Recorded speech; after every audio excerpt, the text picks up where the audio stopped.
¿Qué tal, jóvenes? Estamos en un nuevo club social. Esta vez va a ser un poquito diferente. Hemos traído a un doctor, especialista en medicina integrativa, el doctor Carlos Carmona. ¿Qué tal, ¿Qué Carlos? tal? Muy buenas. ¿Cómo estás, Tripi? Un placer tenerte aquí. Es médico también en Club Fitness Barbastro, ofrece sus servicios. Y bueno, vamos a dar directamente paso al podcast y vamos a dejar que él mismo se presente. ¿Qué tal, Carlos? Encantado. Vale, pues preséntate un poquito. ¿Quién es Carlos? Vale. Lo primero, soy médico. Yo creo que, ante todo, muchas veces creo que esto tiene que ser lo primero, muchas veces antes que la especialidad, Mm. porque creo que también es una forma de entender la salud. Y yo lo que me he especializado más es en medicina integrativa, como bien has dicho, y prevención de la salud. Y eso es un poco en lo que yo intento transformar un poco la medicina desde ahí.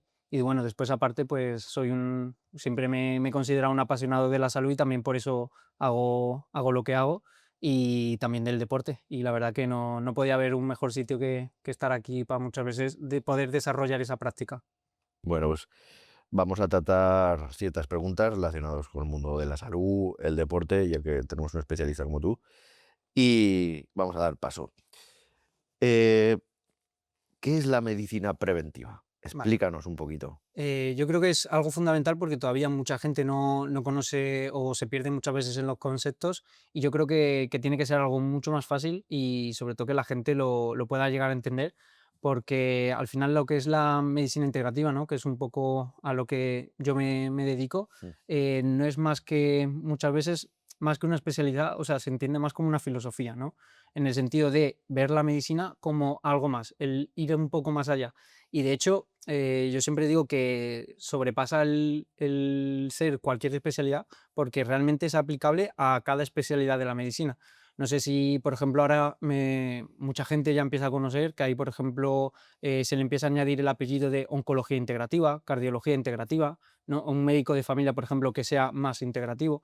Y es que al final es simplemente el intentar incorporar a la medicina que hay actualmente, pues se ha visto que es deficitaria, que se queda corta y que muchas veces necesita un punto más allá, ¿no? Y entonces se le está empezando a añadir ese, vamos a decir, apelativo, ¿no? De integrativo. Pero al final no es más que intentar integrar otras prácticas médicas que tienen evidencia científica a justamente la medicina convencional que practicamos hoy en día.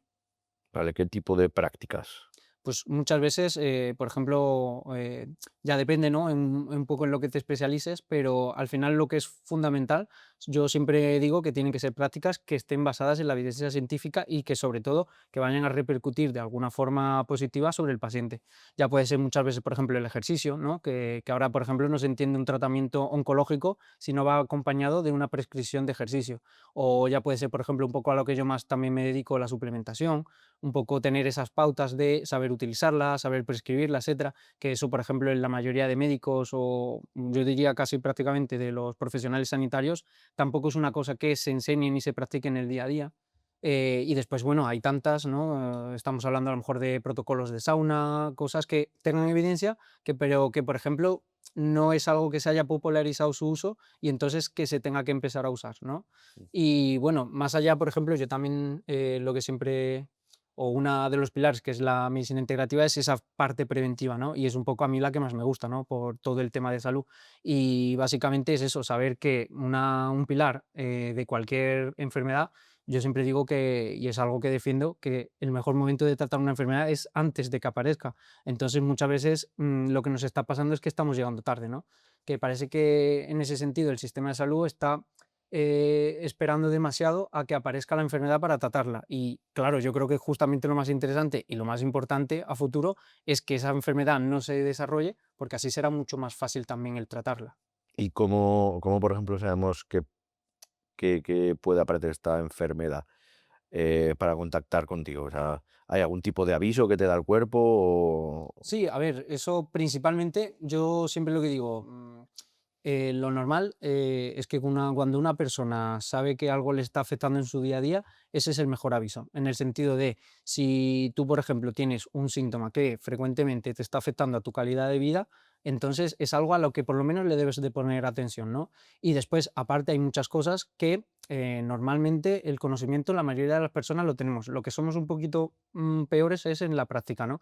En el sentido de, si tú sabes que tienes cierto riesgo, porque por ejemplo eres fumador, hipertenso, tienes hipercolesterolemia, ¿no? Pues ya sabes que tienes cierto riesgo. No esperes a que te dé el infarto, ¿no? Para poner, vamos a decir, las soluciones para mejorar tu salud, ¿no?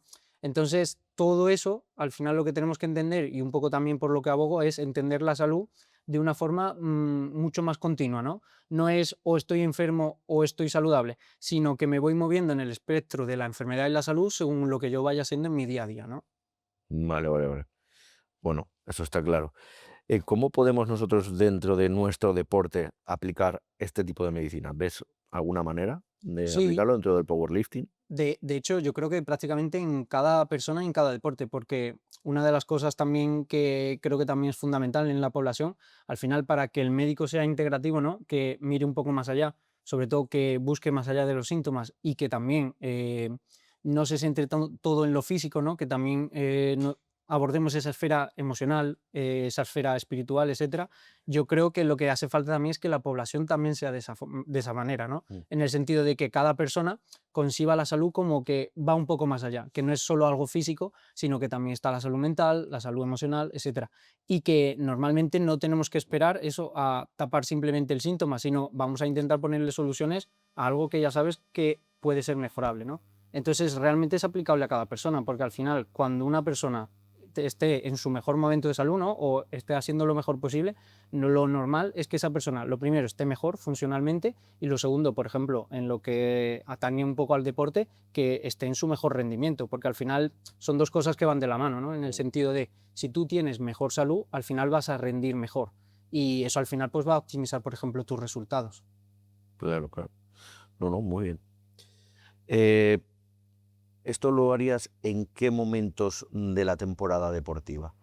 ¿O lo sostendrías durante todo el año, durante toda la etapa deportiva? Claro, yo creo que es una práctica, ¿no? En el sentido de más a largo plazo, para ser durante todo el año.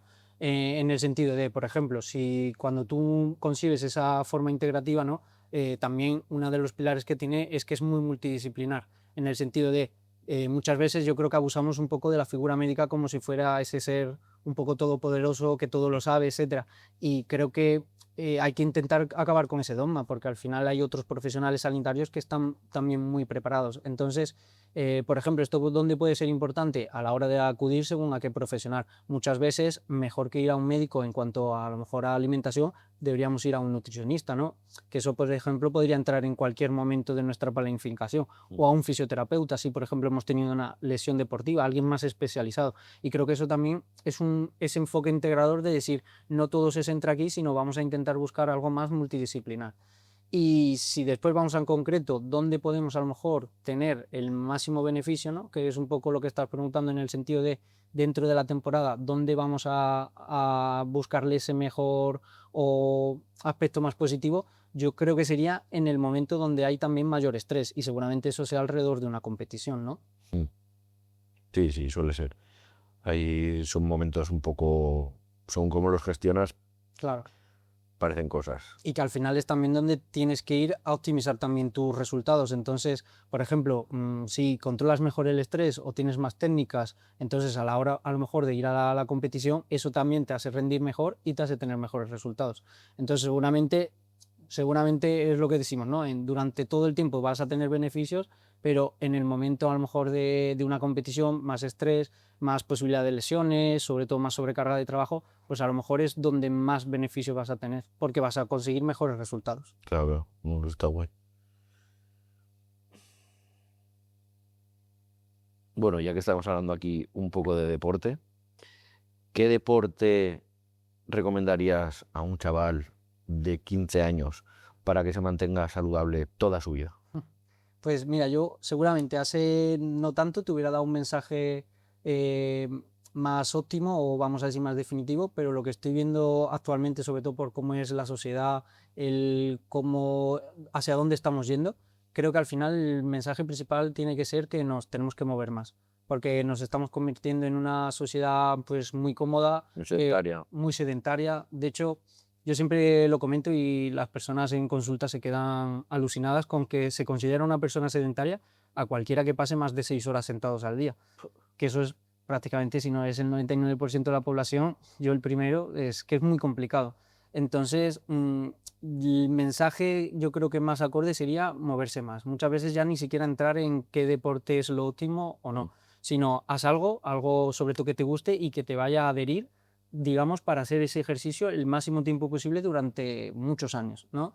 Y yo creo que eso es lo más importante y de hecho, si nos vamos a los estudios sobre longevidad, etcétera, también están de acuerdo en eso, que al final no es tan importante que si nos centramos en tal deporte, tal ejercicio, sino que lo más importante es tener una actividad física, digamos, bastante de que ocupe bastantes horas en nuestro día, ¿no? Que es un poco lo que siempre llamamos el NEAT, ¿no? La actividad física que haces fuera del ejercicio, pues eso es lo que más se relaciona con la longevidad.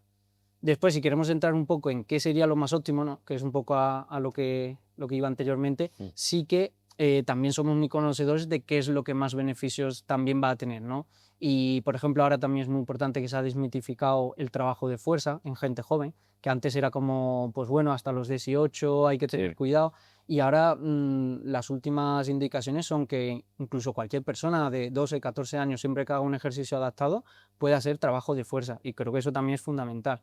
Después, en cuanto a la capacidad aeróbica, pues qué decir, pues nos beneficiamos desde trabajarla, pero ya desde pequeños, ¿no? Entonces, seguramente lo que sería lo más óptimo, ¿no? Para llegar con un buen envejecimiento, una gran longevidad, ¿no? Sería intentar meter estas dos pilares, tanto el ejercicio de fuerza como el ejercicio Aeróbico. aeróbico, incluso a lo mejor si fuésemos más allá, también hablaríamos de otras habilidades físicas, ¿no? Como tanto la flexibilidad, la movilidad, que también son muy importantes, y eso meterlo dentro de tener una vida bastante activa, ¿no? Intentar movernos lo máximo posible, que estamos hablando de ejemplos tan sencillos como intenta coger más el ascensor en vez de las escaleras, intenta muchas veces ir al trabajo andando, intenta tener un poquito más de tiempo y no ir siempre apurados a los sitios en coche y pues a lo mejor aparcar un poco más lejos y aprovechas y andas también un poquito más, cosas así. Que al final el movimiento es salud.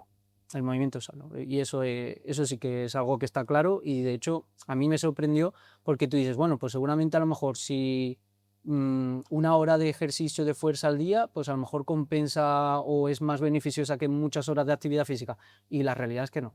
Es muchas veces difícil, ¿no? Poner de cuántas horas, pero creo que el mensaje general tiene que ser, es muy difícil sustituir en una hora o una hora y media de ejercicio el que esté sedentario durante todo el día. Claro.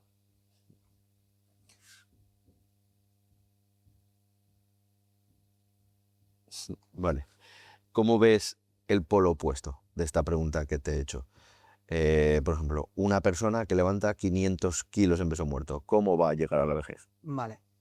Hombre, aquí estaríamos entrando en, sobre todo, que yo creo que es lo más importante, en ya no solo, por ejemplo, en el peso, ¿no? Sino el De rendimiento. cómo te lo tomes tú, ¿no? En el sentido de, ¿es más una persona, por ejemplo, que se lo toma como algo amateur o es algo más profesional?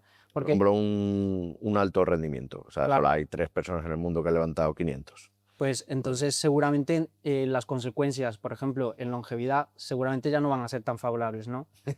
Entonces, sí que hay que diferenciar, y yo creo que es algo que cada vez también somos más conscientes, que por mucho que sea deporte, cuando ya hablamos de alto rendimiento, muchas veces ya nos salimos de lo que es saludable, ¿no? Y eso también hay que ser consciente. Lo que pasa que todo depende con que lo comparemos, porque, por ejemplo, si queremos comparar, ¿no?, a una persona que sea sedentaria con una persona que rinde a alto rendimiento, ahí, por ejemplo, yo sin duda me quedo con la persona que se va al alto rendimiento, por mucho que a lo mejor su práctica muchas veces se salga de lo saludable, ¿no? Pero por lo que estamos hablando de, al final, el aumento de actividad física que tiene, el rendimiento, que seguramente va a ser una persona que se cuida mucho también, porque busca rendir al máximo. Seguramente, y no me cabe duda, esa persona va a tener mejor salud a largo plazo que una persona que no hace nada, ¿no? Si después lo comparamos, que es un poco lo que te preguntaba, si es alguien más amateur, pues al final estamos quitando sobre todo pues muchas veces el estrés, la alta intensidad o la sobrecarga que muchas veces te lleva a lesiones y sobre todo lo que hablamos de la duración, ¿no? Porque al final a lo mejor algo que no sea de alto rendimiento seguramente lo puedes mantener mucho más largo en el tiempo, pero a lo mejor un alto rendimiento pues lo puedes mantener en tus mejores años de máxima salud y de máxima ganancia. Entonces, claro, todo depende también de lo que hagas después. Si a lo mejor un atleta de alto rendimiento compite durante 5 años y después, muchas veces por el desgaste que tiene del alto rendimiento, etcétera, deja de practicar ejercicio, o por lo menos no tanto, entonces se va a ver muy perjudicado. Pero si, por ejemplo, sigue manteniendo esa actividad de ejercicio, pues a lo mejor las diferencias ya no van a ser tan notorias. Pero yo creo que sería principalmente eso, saber un poco que lógicamente cuando hablamos de alto rendimiento, muchas veces eso ya se sale muchas veces de lo que es la de salud. los parámetros de salud. Exacto, pero siempre va a ser mucho mejor que una persona que no practique ningún deporte. Creo de hecho que la única práctica deportiva que va un poco en contra de la longevidad, la esperanza de vida, es el culturismo, Sí, pero claro. porque se hacen animaladas que al final la media de esperanza de vida sí que se acorta en ese sentido, pero por lo demás la mayoría de deportes, aunque sean de alto rendimiento, etcétera, sí que se suele tener beneficios en cuanto a la longevidad. Ya estamos hablando del caso que te he puesto, por ejemplo, de alguien que levantaba 500 kilos. Son Claro. gente que utiliza química. Entonces puede tener Ahí eso. ya tienes un sesgo que también, Como tú pues, bien has dicho, ¿no? exacto. El culturismo, pues el culturismo que usa química. Sí, yo creo que no se pueden ya ahí comparar porque tienes un sesgo tan grande de algo que está influyendo en la salud que ya no puedes comparar a 500 kilos de una persona que no utiliza nada de anabólicos, etcétera, con 500 kilos de una persona que sí que los utiliza. No tiene nada que ver. Sí, que natural no hay nadie que los levante. 500. Y eso ya yo lo Sí, desconozco. sí, no, es así. En peso muerto hablamos. En peso muerto. Peso- Como para nosotros los powerlifters, ¿vale? Que es mi nicho, que vamos a rendimiento amateur o rendimiento más profesional, Mm. ¿cómo crees que llegaremos a la vejez? Pues va muy un poco. Siendo naturales y, bueno, haciendo las Sí, cosas. es muy parecido a lo que hemos hablado anteriormente, pero yo creo que la principal diferencia es esa. Lo primero, saber que ya tienes un beneficio, ¿no? Por ejemplo, ya el hecho de practicar esta práctica deportiva, pues lógicamente te va a dar mayor fuerza, ¿no? Que es lo que más se prima. Hmm. Después, seguramente, al final son dos cosas que van muy de la mano, aunque no van completamente relacionadas, pero también vas a tener una mejor masa muscular, que también se relaciona con mejor longevidad. Y después, pues lógicamente, estamos hablando que al final pues estás también más activo. Al final también yo creo que en el powerlifter, por lo menos por lo que se ve, son, son 3 ejercicios, entonces te da tiempo a centrarte mucho más en ellos, en la técnica, en hacerlos bien, intentar prevenir lesiones, ¿no? También sobre todo si estás Sí. bien acompañado con un entrenador, creo que es algo fundamental. Y eso va a marcar mucho el cómo tú llegues a largo plazo. Ahí estamos también metiendo un poco pues la intensidad que tú pongas. A lo mejor por libre es mucho más fácil que te pases con la intensidad que si tienes a alguien que te marque, sobre todo las lesiones que hayas tenido, creo que eso es algo fundamental y es mucho más difícil de controlar porque ahí ya estamos teniendo en cuenta la genética, tu punto de partida, etcétera. Y yo creo también uno de los factores principales sería, al final yo creo que cuando hablamos de, ¿no? ya sea powerlifting, alto rendimiento, es cuando una práctica deportiva nos quita tanto tiempo, muchas veces lo que no nos está dejando es dedicar ese tiempo A otras a cosas. otras cosas, ¿no? Entonces, ya sea, por ejemplo, a autocuidado o muchas veces ya no hablamos de cambiar ese ejercicio por otro, sino pues, muchas veces el no ir con tanto estrés, a lo mejor pues poder dedicar más tiempo al autocuidado, ¿no? Pero claro, es muy difícil que si estás dedicando gran parte de todo lo que tú dedicas a ese ejercicio, pues puedas, por ejemplo, dedicarte a hacer ejercicios que sabes que también van a tener beneficio, ya sea, por ejemplo, ejercicios aeróbicos, flexibilidad, etcétera. Aunque imagino que, bueno, algo siempre se trabajará Sí. o se intenta, por lo menos. Fuera de temporada, Eso bueno, nosotros todas las noches vamos a andar. O sea, acabas de trabajar y te tienes que ir a andar. Claro. Por salud, mantener esos pasos, ese cardio, lo vas regulando según el punto de la temporada. Algún día te lo saltas, no pasa nada, pero... Sí, Y fuera de temporada se trabajan otras cualidades. Más bien, flexibilidad, ¿no? Movilidad. flexibilidad, movilidad, fundamental, coordinación, ya lo haces dentro del GPP, ¿no? Que Claro. se llama. Pues al final es eso, un poco el cómo tú adaptes y hagas esa planificación, yo creo que va a ser lo que te va a dar objetivos a largo plazo, ¿no? Y a lo mejor alguien que vaya por libre, ¿no? Yo me lo imagino así. Seguramente, pues muchas veces no es tan consciente de toda esta Claro. parte y se centra sobre todo en rendir en Rendir. esos 3 ejercicios y lo demás, pues a lo mejor no le dedica ninguna importancia. Y a nivel de articulaciones, todo este gesto tan repetitivo puede tener un impacto, por ejemplo, con 80 años. ¿Crees que habrá algún tipo de desgaste Pues o...? es un poco controvertido, ¿no? En el sentido, muchas veces pensamos que cuando algo se hace muy repetitivamente, eso va a condicionar que en un futuro vayas a tener problemas, ¿no? Por movimientos repetitivos, con muchas cargas, etcétera. Pero al final también tienes la contrapartida de que el cuerpo se adapta mucho, ¿no? Por ejemplo, en un maratoniano es que su cuerpo está hecho para eso, ¿no? Porque es algo tan repetitivo que tiene tan asimilado que también el cuerpo se protege, ¿no? Ante eso. Entonces, muchas veces creo que está un poco esa controversia de el cuerpo se adapta muy bien precisamente a eso por la alta carga que le damos, pero también es verdad que los movimientos repetitivos, según cómo se den, sobre todo yo creo que cuando hablamos de altas cargas, en este caso el peso, sí que puede tener a futuro sobre todo más desgaste, a lo mejor un poco más de riesgo de artrosis o de dolor en la articular, pero la verdad que tampoco sé exactamente, no soy experto, no te puedo decir, en el powerlifting hay una relación directa entre que tú hagas estos ejercicios a que tengas cierto riesgo de estas enfermedades a futuro. La verdad que yo creo que siempre al final depende de cómo te lo tomes y bueno, tampoco sé si es una práctica a lo mejor tan nueva que no sé si a lo mejor hay tanto bagaje como para saber cómo va a llegar una persona de 80 años, ¿no? Que haya hecho Claro. powerlifting. No, no sé cuántos años tiene el powerlifting. Hay gente que está compitiendo con 80, que si no me Compitiendo con equivoco, 80. compitiendo con 80, compitiendo con 70. Muchos son gente que ya ha empezado a esas edades, pero también hay atletas súper longevos que han seguido, ¿sabes? Vale. Que empezaron jóvenes y siguen con 70, 80 años. Sí, pero como tal, a lo mejor desde que apareció el powerlifting estamos hablando, ¿cuánto? 40 años, 30, no tengo ni idea. Un poquito más, sobre los 60, por ahí. Sobre 60 juegos, entonces ya tiene baja, sí. Lleva años. Igual me equivoco, pero que Pero sí, un poco más. es bastante antiguo. Mm, El deporte de fuerza como tal. sí, claro. Lo que pasa es que parece como una práctica más condensada, ¿no? Muchas veces. Sí, tuvo su auge en los 80 en Estados Unidos y ya luego fue evolucionando. Pero la práctica de fuerza como tal, en los primeros concursos de culturismo, rec park, stick rifts, se hacía, aparte de poses, se hacía también el levantamiento de la halterofilia, Y era ya. el peso muerto. Hay que decir que ya tiene su bagaje. Sí. Bueno, seguimos. Siguiente pregunta. Vamos a hablar un poco de todas estas modas de los influencers, de mantener la vida a largo plazo. Todos estos protocolos que hacen de TRTs, hormonas de crecimiento, ¿qué opinión te merece?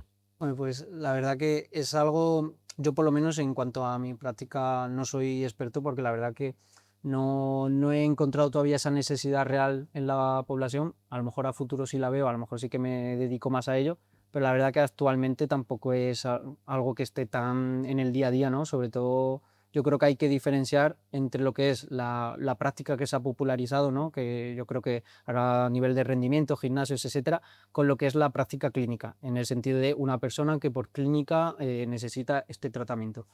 Y lo que digo, yo creo que son dos cosas muy distintas y yo, vaya, sin ser experto, no abogo, por ejemplo, por un tratamiento de TRT siempre que no cumpla las tres condiciones normalmente que se suelen dar para utilizarlos en la práctica clínica, ¿no? Mm. Que lo primero es que haya unos niveles de testosterona por debajo de lo Sí. normal, que además hay una clínica, ¿no? Esa falta de fuerza, falta de líbido, disfunción eréctil, etcétera.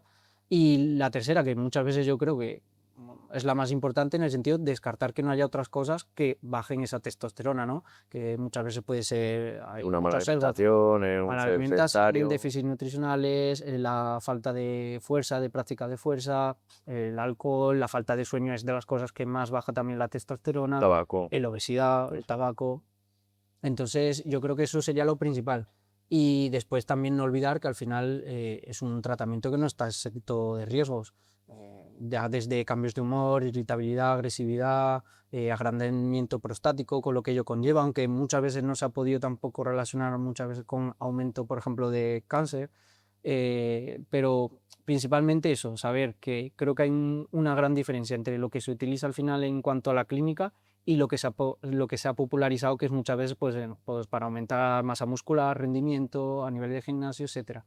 Entonces, no sé, yo en eso soy un poco vamos a decir, más controvertido en el hecho de vamos a dejarlo, sobre todo cuando hay una clínica o algo real, pero no para rendimiento, Claro, porque no. más que nada porque no es salud. Eso al final se ha visto que no, por aumentar de esa forma la masa muscular vas a tener mejores resultados en salud y longevidad. Eso es claramente al contrario. Vale, vale. Yo lo digo por todo este movimiento de anti-aging que hay, Ujú. que están haciendo muchos famosos Claro. que se ponen TRT o llevan el pellet. Hay muchos podcasts por ahí Pues yo que lo hablan. práctica anti-aging, de hecho, la desaconsejo completamente, porque no hay, creo que, evidencia como para decir que es una práctica, porque al final sabemos que sí que tiene esos riesgos, no podemos afirmar que vaya a tener esos beneficios como para al final popularizarla. Entonces, como de cara a longevidad, yo creo que claramente no es el camino por donde hay que ir. Vale. Ahora vemos todas estas corrientes también de biohacking, gafas rojas, baños fríos, comer tuétano.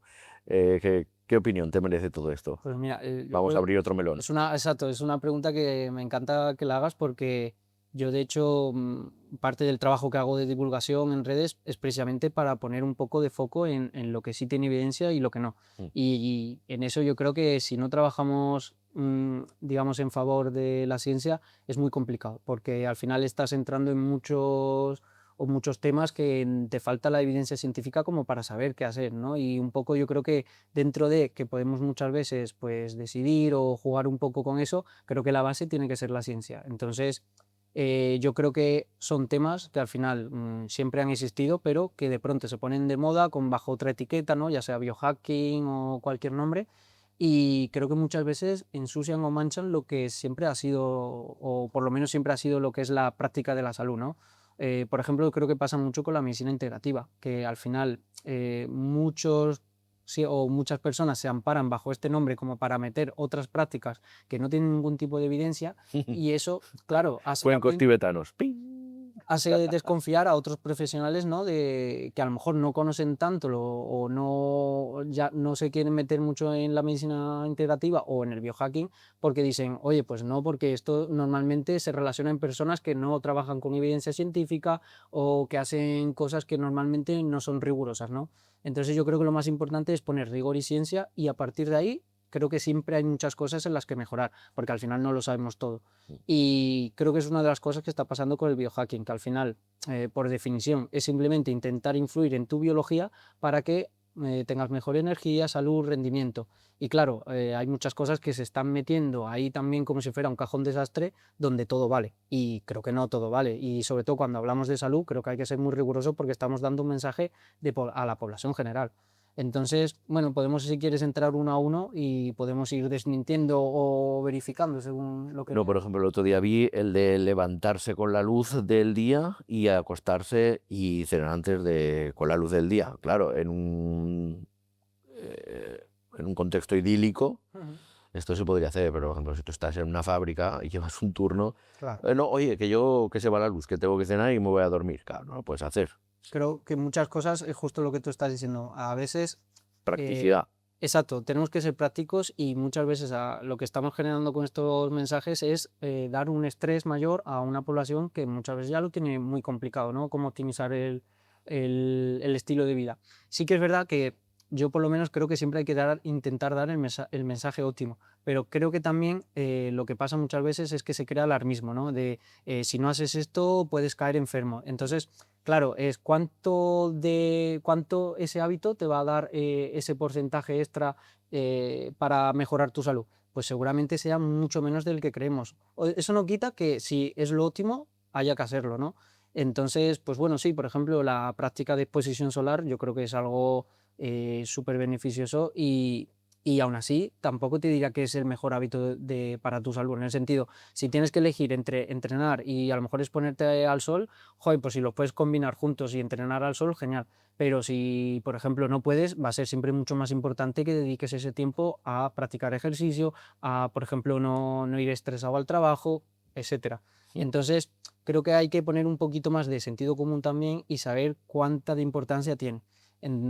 Y al final creo que lo que dices de la exposición solar creo que es un muy buen hábito, más que nada sobre todo por la tendencia actual, ¿no? Que es lo mismo, al final pasamos muchas horas encerrados, Pantallas. con las pantallas. Entonces, bueno, pues sí que, por ejemplo, creo que es una práctica que además tiene evidencia de que ayuda a regular los ritmos circadianos, la melatonina, etcétera, pero creo que hay otras que, por ejemplo, no tienen ningún sentido, ¿no? Como lo que comentabas al principio, la luz roja o otras prácticas que no tienen evidencia.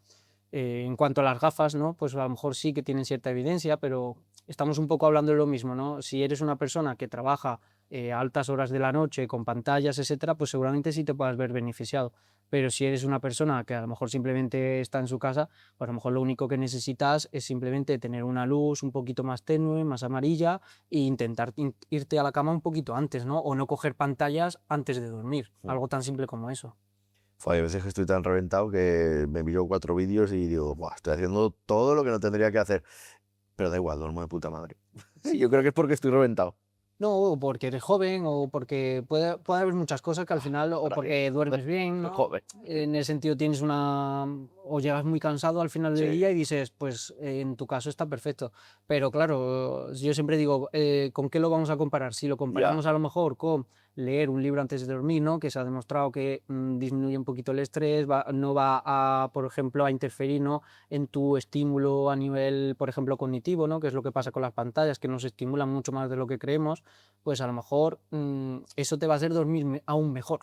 Mm. O estás durmiendo muchas veces, creo que es un ejemplo que se pone mucho de, no, pues mi abuelo vivió hasta 100 años fumando, ¿no? Y yo lo que digo es, Es verdad, esto es cierto, ¿eh? realmente lo que hay que decirlo es, mi abuelo vivió hasta los 100 años a pesar de estar fumando, ¿no? Y esto yo creo que pasa con muchos ejemplos a nivel de salud, como lo que tú estás diciendo, ¿no? De yo duermo bien a pesar de coger el A móvil pesar de antes coger de el dormir. móvil. Pero creo que hay que cambiar eso, por lo menos ser conscientes de es una pesa, porque al final hay evidencia de que no es lo mejor.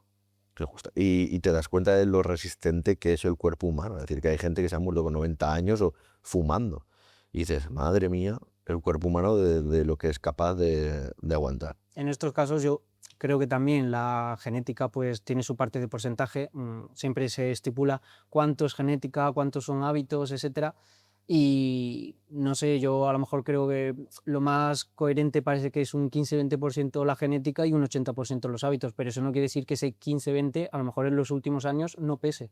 Y algo que, por ejemplo, lo constata mucho también, que las personas que, por ejemplo, son centenarias suelen tener, por ejemplo, familiares que han sido centenarios. Entonces, la genética tiene muy importante, también es un factor muy importante. Después, aparte, claro, también hay vamos a decir que nos interfieren mucho los hábitos, ¿no? De decir, oye, pues fíjate tú, las personas que han llegado hasta los 100 años, a pesar de fumar, trabajar tantas horas, etcétera. Y también es lo que decimos, pues también tenían muchas cosas que eran protectoras, tenían un nivel de vida a lo mejor mucho más tranquilo, menos rápido, Mm. menos estresado, también se movían mucho, se exponían al sol también diariamente, aunque a veces esto también pueda ser perjudicial. Y claro, bueno, pues al final compensas unas cosas protectoras con otras Con cosas no otras tan no protectoras, protectoras. ¿no? Y a lo mejor yo creo que simplemente muchas veces cuando intentamos comparar, ahora siempre comparamos como si todo lo de antes fuera bueno y Mm. a veces tampoco. Ahora yo creo que también hacemos cosas que están muy bien. O por ejemplo, una cosa muy positiva de la sociedad actual, por ejemplo, es la medicina como tal, que ha avanzado mucho y al final es uno de los motivos, y yo creo que es el principal, de que la esperanza de vida se esté alargando tanto. Sí. Ujú.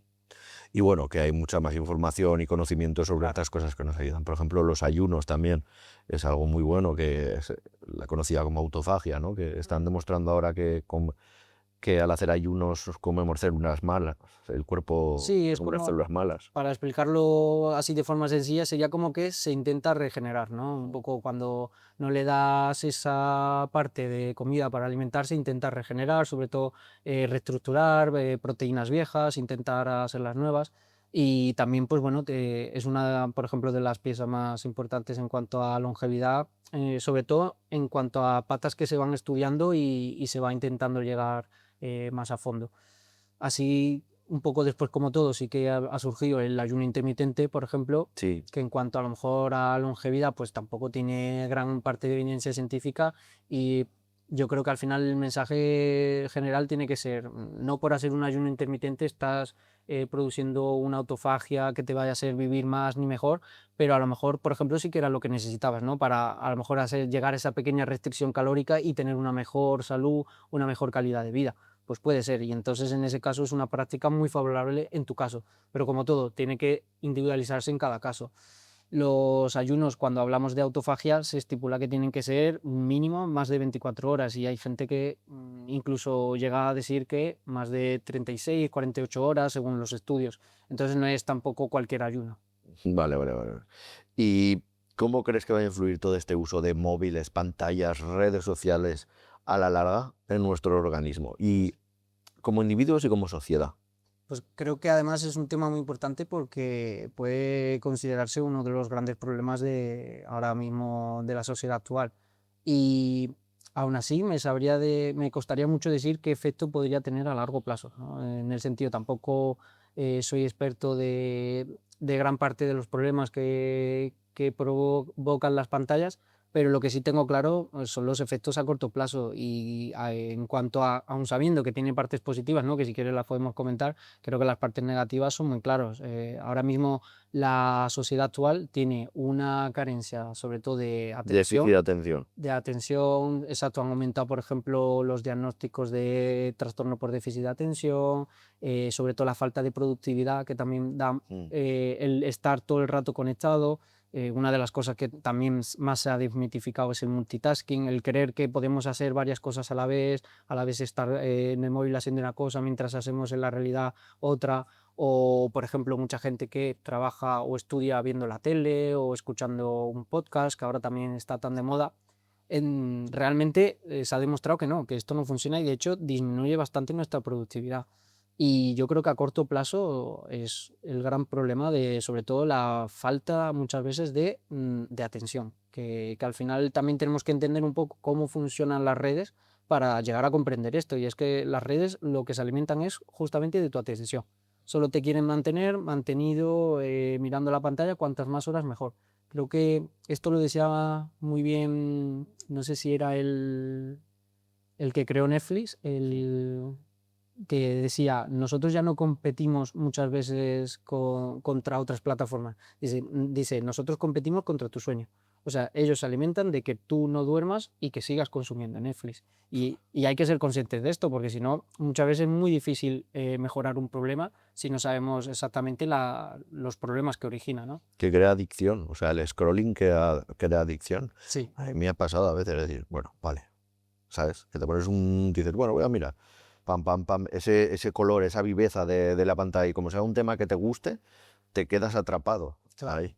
Y hay que tener cuidado. Y de hecho, lo que se fomenta en redes sociales siempre es proponerte cosas que te gustan, o sea, cosas que te van a ser altamente adictivas o por lo menos que te van a mantener el mayor tiempo pegado en la pantalla. Mm. Y creo que esto es fundamental, sobre todo en lo que estamos hablando. Y creo que otro problema también, ya que lo hemos sacado, me parece muy importante el hecho de cómo está polarizando también muchas veces la sociedad, las redes sociales, ¿no? El hecho de yo al final en redes sociales siempre me llegan los mismos mensajes, que es lo que se conoce como sesgo de confirmación, Sí. siempre al final estás en cierta línea y eso al final te polariza mucho más y te hace mucho más contrario al resto, ¿no? del mundo. Y creo que eso es también una de las cosas, Es un arma, ¿eh? sí, Un que arma de manipulación creo colectiva. que se puede utilizar además como arma de manipulación si no se está utilizando ya, pero creo que por lo menos es algo que está poniendo mucho más polarización, ¿no?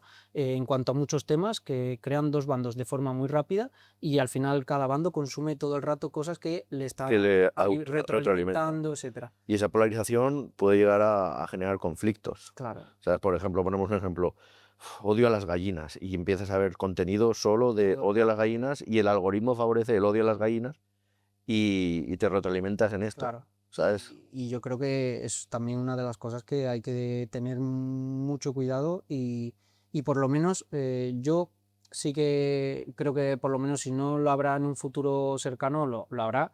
Creo que habrá un límite por lo menos de edad en los que acceder, por ejemplo, a las redes sociales, que creo que es algo que Sí, debería haber habido. es bastante peligroso. Sé que la OMS sí que sacó, la Organización Mundial de la Salud sí que sacó creo que por edad, una franja, digamos, de tiempo que debería ser lo recomendable o no pasar ese tiempo, ¿no? Pero, eso yo creo que sin duda se está sobrepasando mucho, pero además es que debería haber, yo creo, cierta limitación en cuanto a partir de qué edad tener redes sociales. Porque también muchos de los problemas que dan las redes sociales y que se ha visto que ha aumentado enormemente son los trastornos de la conducta alimentaria, la ansiedad, la depresión, y yo creo que es simplemente por tanta comparación. Yo creo que al final en redes sociales antes era muy difícil de pronto que te pudieras comparar con alguien que tuviera mucho mejor físico que tú. Ahora parece que todo el mundo, cuando entras a redes sociales, tiene un súper físico, se ve cada Ya. vez más normalizado el estar, vaya, lo que yo siempre digo, ¿no? Con un porcentaje tan bajo de grasa corporal, y ahora parece que es lo normal cuando entras a redes sociales. Sí. Como muy buen discurso. No, Hay sí, que la estar verdad que brutal. siempre es interesante Sí. hablar sobre estas cosas. ¿Cómo podemos mejorar nuestro sueño, nuestra calidad de sueño en este mundo tan a tope que vivimos hoy en día? Pues yo creo principalmente, o por lo menos, mira, yo esto como sí que es un problema que aborda más mucho en consulta, siempre lo divido en tres partes fundamentales que siempre comentamos con el paciente. La primera es lo que haces tú en tu día a día para llegar a tener un mejor sueño, ¿no? Ahí estamos hablando un poco de lo que decíamos antes, ¿no? La exposición solar, que es fundamental, ¿no? El exponerte a la luz durante el día. También estamos hablando, por ejemplo, de la práctica de ejercicio. Cuando tú más cansado también llegues por la noche, etcétera, pues también mejor vas a descansar. Y después, por ejemplo, la segunda parte sería lo que tú haces antes de dormirte para que puedas tener un sueño óptimo, ¿no? Ahí entramos, por ejemplo, en cosas que te van a robar el sueño. Pues muchas veces puede ser, por ejemplo, el café, un estimulante, el alcohol, por ejemplo, es de las cosas que mucha gente cree que duerme mejor cuando consume alcohol, pero después es todo lo contrario. De lo que se ha visto es que peora mucho más esa fase de entrada al sueño REM, etcétera. Después también estaría, lógicamente, por ejemplo, una cosa que pasa en muchas personas es que trabajan durante todo el día, no pueden meter el ejercicio nada más que al final del día, ¿no? Y lo meten justo antes de dormir. Claro, esto es un problema porque muchas veces el ejercicio te estimula mucho y puede hacer que no duermas mejor. Lo que pasa que, claro, habría que ver esa comparación de a lo mejor el hacer ejercicio al final del día o a lo mejor no hacerlo. Y yo creo que ahí sí que saldría ganando un poco el hacer el ejercicio, ¿no? Si no lo puedes meter en ninguna otra franja horaria, pues ahí está genial, ¿no? Pero o si lo puedes cambiar y meterlo en un momento donde no te estimule tanto, pues mucho mejor. Y después, por último, la parte de intentar tener un ambiente óptimo a la hora de conciliar el sueño. Y de esto estamos hablando, por ejemplo, tener una habitación, como siempre se ha dicho, fría, oscura y que sea silenciosa, ¿no? Algo sencillo y que creo que es aplicable para todo el mundo. Y Mira, evitar pantallas, evitar estimulantes. evitar las pantallas, eso entraría, digamos, en la segunda parte que hemos dicho de cómo, qué hacer esas horas antes, ¿no? 2, 3 horas antes, pues que ahí también podríamos meter, aparte de las pantallas, por ejemplo, una cena más ligera, no comer, por ejemplo, no cenar justo antes de irte a dormir, que también creo que mucha gente por los horarios que tiene cena tan tarde que prácticamente en una hora ya se acuesta, y entonces es todo eso al final dificulta un poquito más el llegar a tener una buena higiene del sueño. Bien, bien. Pues espero que haya quedado claro a nuestros oyentes Yo que creo, puede mejorarse. en cuanto a sueño, yo creo que si haces todo esto, es sin duda el 90%, ¿no? Después ya, si tienes de verdad problemas y aparte no puedes conciliarlo bien, a lo mejor muchas cosas, muchas veces, pues aparte de esto, pues puedes intentar bajo supervisión de un profesional utilizar algo de suplementación o farmacología, ya según el caso. Vale. Ahora que nos metemos en el tema de la suplementación, muchas veces en nuestro mundo se dice, emplea este combo que te ayuda a esto, emplea esto para que te ayuda a esto. Eh, todo este uso de la suplementación indiscriminada o aceptada Mm. dentro de nuestro deporte, ¿tú qué opinas? Yo particularmente, la verdad que soy muy contrario a lo que son mensajes genéricos, pero yo creo que en cuanto a cualquier práctica médica, porque es muy difícil saber que algo le va a sentar bien a una persona sin conocerla, sin entrar en su contexto, ¿no? Entonces yo, por ejemplo, siempre a la suplementación le pongo el apellido de que sea aplicada a la clínica. ¿Esto qué quiere decir? Que al final haya, lo primero, un profesional que sea especialista, ya no tiene por qué ser médico, creo que hay muchas personas también que están preparadas para hablar de suplementación, etcétera, pero sobre todo que esté guiada por un profesional que tenga un objetivo, es decir, no todo vale, no, esto no es una suplementación que ya la tomas el resto de tu vida y no sabes ni por qué la estás tomando, y sobre todo eso, que esté también limitada en el tiempo, ¿no? Que busquemos un objetivo y que esté limitado en el tiempo. ¿Por qué? Porque realmente en personas sanas, jóvenes, etcétera, el tomar suplementación de forma general, lo que se ha visto que no tiene normalmente ningún beneficio. o si lo tiene por lo menos es muy neutro o prácticamente nulo, y muchas veces lo que sí que cuesta es pues valorar los perjuicios que sí que tiene, que yo siempre digo que una de las cosas que se asocia a la suplementación y hay que tener mucho cuidado es que porque sea natural no quiere decir que no tenga o que no esté exenta de riesgos, ¿no? Porque también tiene efectos secundarios como cualquier fármaco y también da interacciones y tomas además otras medicaciones, ¿no? Entonces yo creo que esa es la parte fundamental de por qué tienes que acudir a un especialista o a alguien que esté, que sea experto en suplementación. Que haga un análisis de tu caso, o sea, lo ideal sería el primer paso hacernos unos análisis Sí. para saber qué tenemos carencias y preguntar qué podemos tomar. Y después también, por ejemplo, en la anamnesis, en la historia clínica, se detectan pues muchas veces simplemente con eso si una persona va a tener déficit, ¿no? Sabiendo exactamente lo que comes, muchas veces se puede saber si eres más deficitario de cierto nutriente, micronutriente, etcétera, o de cierta vitamina, y entonces sí que podemos hablar con propiedad de si necesitas suplementártela o no. Pero al final siempre lo mismo. A largo plazo, creo, o de forma empírica, hay muy pocas cosas y muy poca suplementación que de verdad vaya a tener un beneficio, ¿no?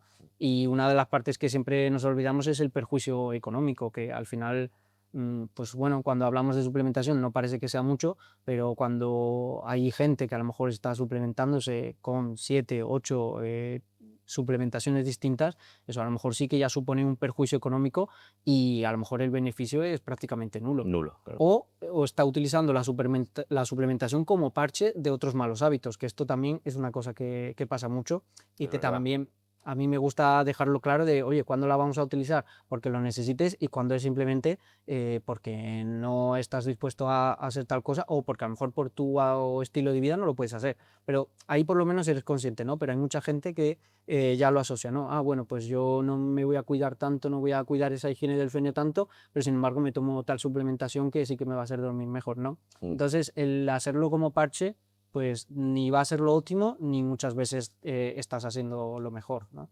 claro, claro. No, no, no. Muy bien. Y ya vamos tocando de cara al final de esta entrevista. Y yo te quiero hacer una pregunta que a mí me ronda siempre por la cabeza. Los últimos años de nuestra vida, de esos 80 a los 100 años, ¿cómo podemos hacer para vivirlos en su máxima plenitud? Yo creo que esto le interesa a todo el mundo porque aunque muchas veces abunda mucho el mensaje de no, de algo hay que morir, yo creo que a cualquier persona, si le preguntaras, cualquier persona quiere vivir lo máximo posible y sobre todo lo Con la mejor máxima posible. calidad. Exacto, la máxima calidad. El no vivir más perjudicando tu funcionalidad, tu calidad de vida, ¿no? Y yo creo que para esto, sobre todo el mensaje general que hay que dar es que el mejor momento de cuidar tu salud es cuando la tienes, ¿no? El no esperar a que tengas 80 años o 70, o muchas veces simplemente no esperar a los 50 para ponerte a hacer ejercicio, que es cuando a lo mejor ya vas un poco tarde, ¿no? Y el máximo beneficio siempre va a ser lo que hagas ahora. Y yo creo que en eso tenemos que ser conscientes y que cada día cuenta, en el sentido de que tampoco, si bien el mensaje de no esperes a que sea demasiado tarde es importante, creo que también hay que dar el mensaje de que nunca es tarde, siempre se puede mejorar y siempre se puede además optimizar esa salud de cara a, por ejemplo, a tener una mejor calidad de vida a futuro, ¿no? Ese envejecimiento saludable del que Mm. tanto se habla. Entonces, en ese sentido, yo creo que lo más importante son básicamente, tanto seas joven o seas ya una persona más mayor o ya estés en esa parte más de longevidad, ¿no? Viendo un poquito las orejas al lobo, Sí. yo creo que siempre hay que seguir una medicina del estilo de vida, ¿no? Que es un poquito los 6 pilares que estamos hablando, tanto de ejercicio, siempre moverse, que es lo más importante durante el día, y además hacer esas prácticas de ejercicio, tanto de fuerza, aeróbico, flexibilidad, etcétera, llevar una correcta alimentación, una buena higiene del sueño, tener relaciones sociales fuertes y positivas, que esto me parece fundamental, sobre todo en personas mayores, porque yo una de las cosas que más digo en consulta es que la soledad mata. Y lo ves, en las personas mayores que se aíslan, que se quedan completamente solas, es algo que les va matando por dentro. Y bueno, por ejemplo, en cuanto a alimentación, entrando más en personas mayores, una de las cosas que también más se ve es que tengan un déficit de proteínas en la alimentación. Muchas de estas personas pues ya tienen mucho menos apetito y entonces al final acaban consumiendo muy poca cantidad. Y en ese caso sí que es fundamental que lleguen por lo menos a los requerimientos de proteína, etcétera.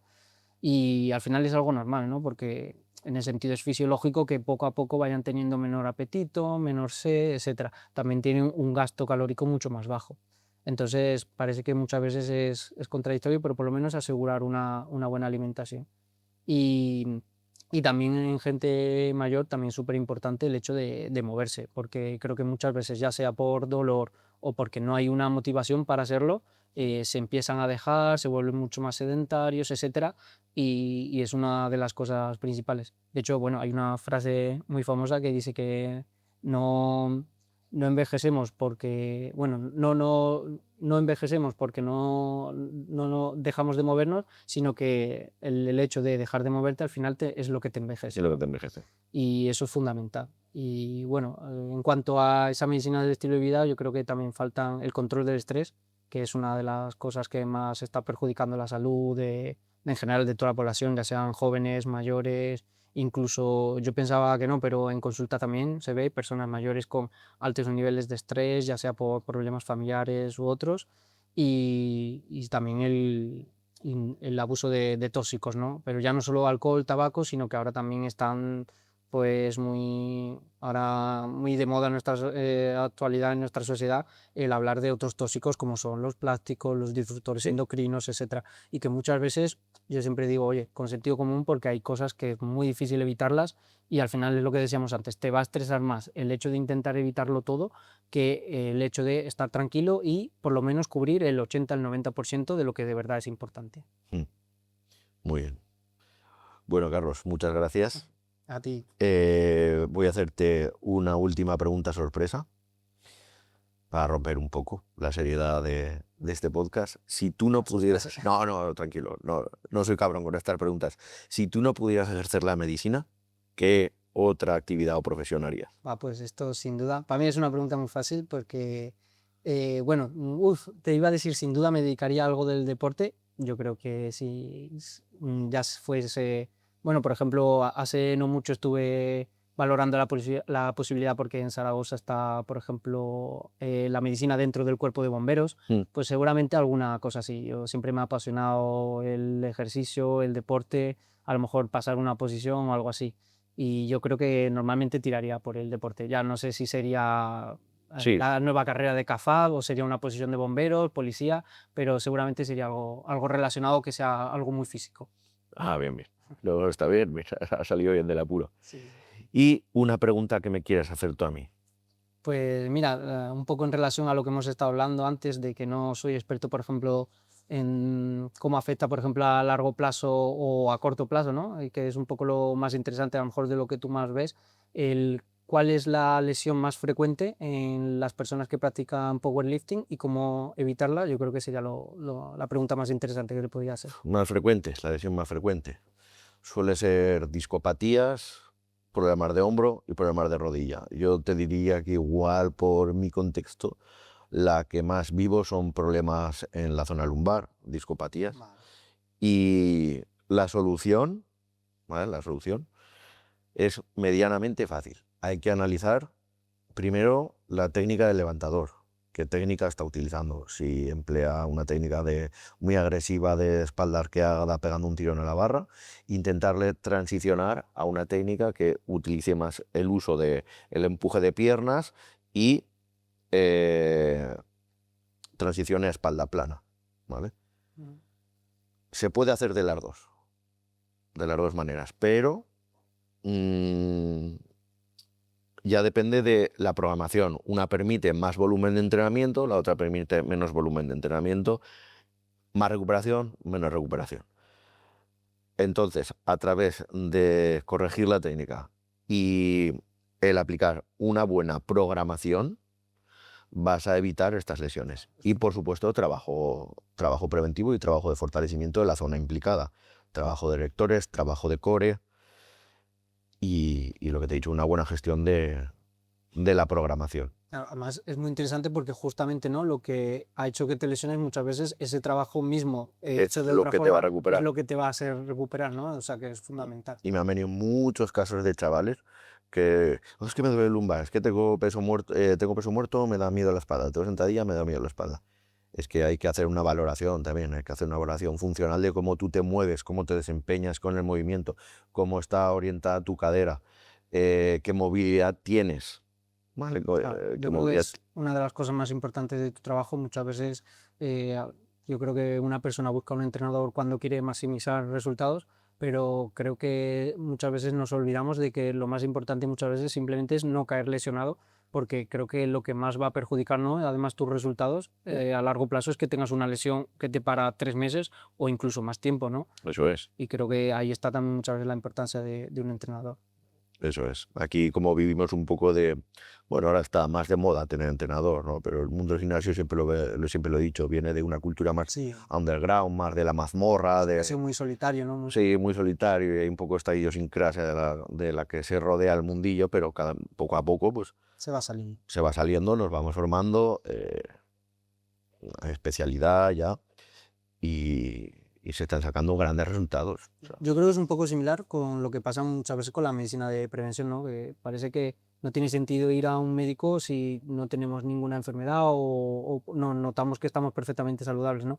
Y yo digo, pues es que muchas veces lo importante es ir, ¿no? Lo que decíamos antes, cuando tienes salud, ¿no? Para saber si estás haciendo las cosas bien, para calcular tu riesgo, para poder optimizar tu salud de alguna forma y al final, pues vivir de una forma óptima, no muchas veces simplemente sobrevivir.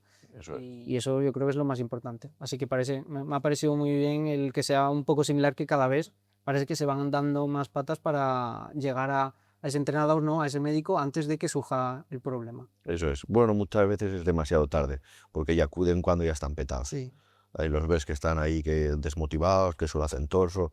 Dices, te puedo ayudar y Sí, pero también ahí es cuando más podemos ayudar, ¿no? sí, tienes que explicarles pues que tienen que pasar por un proceso de 6 semanas de readaptación y luego volver a introducir el patrón de movimiento, ver cómo te has adaptado, qué cambios ha hecho tu cuerpo para vencer ese punto de dolor, porque cambia tu técnica completamente. Claro. Vas a intentar implicar más las piernas Se para intenta proteger la proteger. espalda Mm. y todo esto. Pues qué guay, me parece muy interesante. Pues ha sido un auténtico placer, se nos ha quedado una horita de podcast muy interesante y me ha gustado mucho. Si se quedan temas en el tintero, pues habrá que hacer una Sí, segunda parte. si les gusta a los oyentes ya le daremos caña. Pues muchas gracias, Tripi, ¿eh? Sí, he estado de verdad muy a gusto. A ti también, Carlos. Gracias. Hasta luego. Que vaya bien.